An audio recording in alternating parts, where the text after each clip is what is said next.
ഓ തല മൊത്തം അങ്ങ് ചൊറിയുവാണേ, തല നിറയെ പേനാണ്. യൂ തന്റെ കുമ്പനാണ്ടേ. യൂ എവിടുന്നാ മോനെ അമ്മച്ചി തലയിൽ ഈ പേനല്ല? ഞാൻ അറിയത്തില്ല. അമ്മച്ചി അമ്മച്ചി ഇവിടെ വീണു. വേണ്ട വേണ്ട. യൂ ഒരു കുമ്പനാ.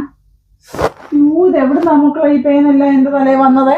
ഞാൻ അറിയത്തില്ല അമ്മച്ചി, ഞാൻ ഒട്ടും അറിയത്തില്ല. മോന്റെ തലയിൽ പേനുണ്ടോ? ഇല്ലല്ലോ. മോന്റെ തലയിൽ ചീവ പേനെ കിട്ടിയില്ല. ഇല്ല. ഈ പുറത്തോട്ടിട്ട് ഞാൻ ഷർട്ട് ഇട്ടിട്ടില്ല, അതുകൊണ്ട് ഈ പേന ചീ കൊല്ലുന്നതിന്റെ അടുത്തോടെ വന്നിട്ട് നാനും തുണി കൊണ്ടുവന്നിടുന്നേ. അയ്യോ വേണ്ട, ഇതല്ലൊരു പേനെ. വേണ്ട മോനെ ഒരു പേനെ. അയ്യോ വേറെ വേണ്ട. ഇപ്പൊ എനിക്ക് മനസ്സിലായി. മോൻ മനസ്സിലായത് എവിടുന്നാ നമ്മുടെ തലയിൽ ഈ പേൻ വന്നേന്ന്? എന്റെ തലയിലേ അപ്പൂപ്പന്റെ തലയിൽ ആ പേനാ വന്നത്. വേണ്ടേ ഇതേന്ന് കിട്ടിയത് കണ്ടോ? ഇപ്പൊ മനസ്സിലായോ? ആ എന്റെ തലേന്ന് എവിടുന്ന പേന? ഇയാളുടെ തലേന്ന് തന്നെ ആയിരിക്കും. തുളസിട്ടാ ഇപ്പൊ നിങ്ങൾ തോർത്തിക്കൊണ്ടോ തോർത്ത അതിൽ തന്നെ രണ്ടെണ്ണത്തെ ഞാൻ എടുത്തു. അപ്പൊ പിന്നെ ആരുടെ തലയിലായി പേനുള്ളത്? നിങ്ങളുടെ തലയിൽ തന്നെ അല്ലേ ഈ പേനുള്ളത്? അതല്ലേ എന്റെ തലയിൽ മൊത്തം കയറിയത് അല്ലയോ മോനെ?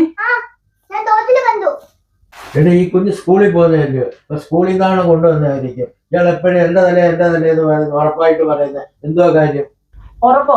ഉറപ്പുണ്ട് എനിക്ക്. അമ്മച്ചി എന്റെ ഒരു ജീവിട്ട് 2-3 ദിവസമായി ഒരു പേന വരെ കിട്ടിയില്ല. കുഞ്ഞിന്റെ തലയിലേ ഒരു പേനും ഇല്ല. നമ്മൾ രണ്ടുപേരുടെയും തലയിലാ പേനുള്ളത്. അതുകൊണ്ടാ പറഞ്ഞത് നിങ്ങളുടെ തലയിൽ നിന്ന് എല്ലാമേ എന്റെ തലയെ കൊണ്ടുവന്ന് വെച്ചു. അതാ നല്ലത്. പൊന്നു തുളസേട്ടാ, എനിക്ക് നിങ്ങളോടുള്ള പൊറുതി മതി. വെച്ചപ്പോഴേ നിർത്തി കൊച്ചപ്പന്റെ സേവ. എന്റെ പൊന്നു ശിവനെ, കട്ടിലെ മുതുമുത്തപ്പന്റെ വാട കൊണ്ട് കിടക്കാൻ വയ്യ. ഇപ്പൊ തല നിറയെ പേൻ. ഞാൻ നിങ്ങളോടുള്ള പൊറുതി ദാ ഇവിടെ കൊണ്ട് നിർത്തി. ഞാൻ പോന്നു, എനിക്ക് വയ്യ. സത്യമാണോ ഈ പറയുന്നത്? നീ പൊറുതി നിർത്തി പോവാന്നോ? അതെ പോവാ.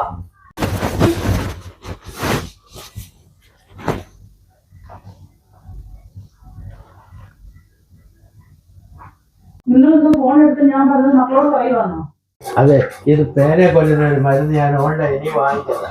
ഇനിയിപ്പൊ ഞാനിതങ്ങ് റിട്ടേൺ ചെയ്യാൻ പോവാ. എന്നെ തലയിലിരുന്ന് കുറച്ച് പേൻ കടിച്ചാലും വേണ്ടിയല്ല, എനിക്ക് കുറച്ച് മനസമാധാനം കിട്ടുമല്ലോ, അത് മതി എനിക്ക്.